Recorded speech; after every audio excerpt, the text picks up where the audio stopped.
बात हो जाए तो का होई चल दीदी मेरी सहेलियों मेरे पास आओ संतावो चूड़िया कंगना बजाओ मैं बहारो की कली सज सवार के मैं तो चल कहीं तो नहीं जाएगा ए सावधान दामन का भागे डालो वो कहीं तो नहीं जाएगा मेरा बालेना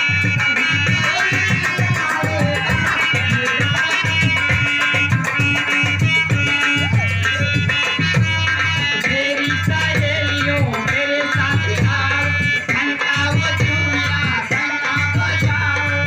मैं बहारों की कली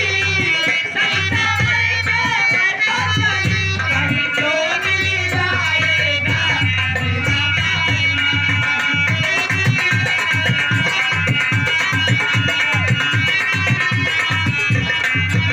तो वही नौटंकी सुनकर आज हमार 5 साल शादी भय भवा बहिनी सब शौक हमार आदमी कराए जाए लेकिन यही एक चीज के शौक नाय कराए रहे चाहे जौन मंगाई आधी रात की मंगाई तो आधी रात की ले आएंगे लेकिन जब कबो अड़ोस पड़ोस में नाच होए तो कहीं हे मुन्ना के पापा आज गांव में नाच या है तनी ले आए चला हम हो दिखा ले आवा तो वैसे हंसा के कुछ दूर चला जाए तो आज के दिन में हमारे इतनी बड़ी मजबूरी है रही थी आज हम अकेले मौका पाए जब मौका पाए बहिनी मौका पाए ऐसे सज धज के ऐसे अच्छी सी साड़ी पहन के आज हम विचार बनाए लेना लेकिन विचार बनाए कैसे एकाएक शब्द ने हमारी परेशानी न जल्दी बहिनी देखा कि अब ठंडी का सीजन निचकात बा परिवार छुट्टी बा बहिनी तो हमार सैया हमार दुल्हा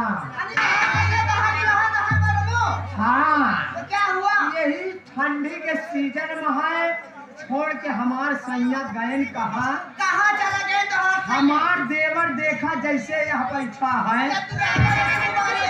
ऐसे नहीं हमार देवर रहन तो हमार देवर कहत का बा देखा हमार देवर कहत का बहुत ध्यान से सुनियो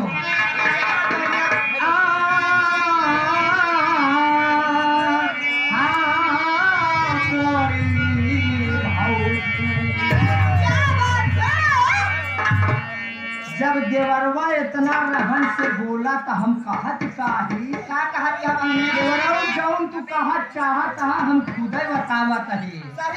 कहत है भौजी बतावा भर का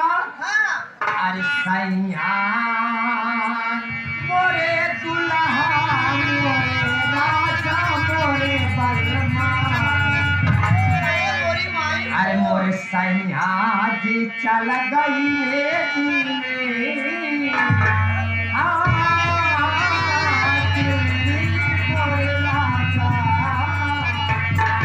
अरे सैया चल गई देवारा खटिया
अरे जवन जवन चाही कुल देवी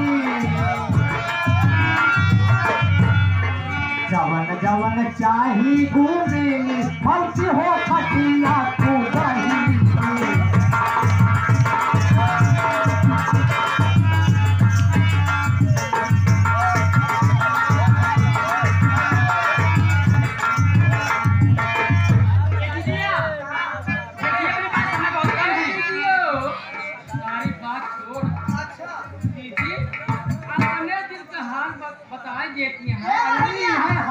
परेशानी रही तू सब जनी बहुत खुश नजरिया अगर हमारो सैया होते तो हम हो वैसे ए बहनिया अच्छा दीदी सारी बात हमें पूछो बहनिया ये दीदी की बतावा हां तुम्हारा नाम का बा है ना रहा बहनी मंजूर है ने लेकिन देखा हो देखा जैसे हम सब मेला रंग कहारी थी घूमू ना काटे बहनी जो हमारे देख के चला गया ना भाई तोहार सब जने के आजकल का फैशन हमार 5 साल शादी भले भवा हमारे 5.5 लड़का ये बता बहनिया 5.5 लड़के ये तो कहा कि बिना घूंघट का चल दिखेगा सर पे कपड़ा न लगता पूरा मेरा घूम जाए ए बहनिया देखा 4 लड़का हमार 5 लड़का सामने है एक लड़का में पैदा हो में 1 महीना बाकी बा डिलीवरी हो जाए तो 5 लड़का पूरा हो लेकिन हो हम तोहार बात मानम ना लेकिन मतलब काटे रहा कहां मुहना कहां देखा बात जरूर लेकिन देखा बात दीदी जबरदस्ती ए अरे देखावा बुआ मुहावा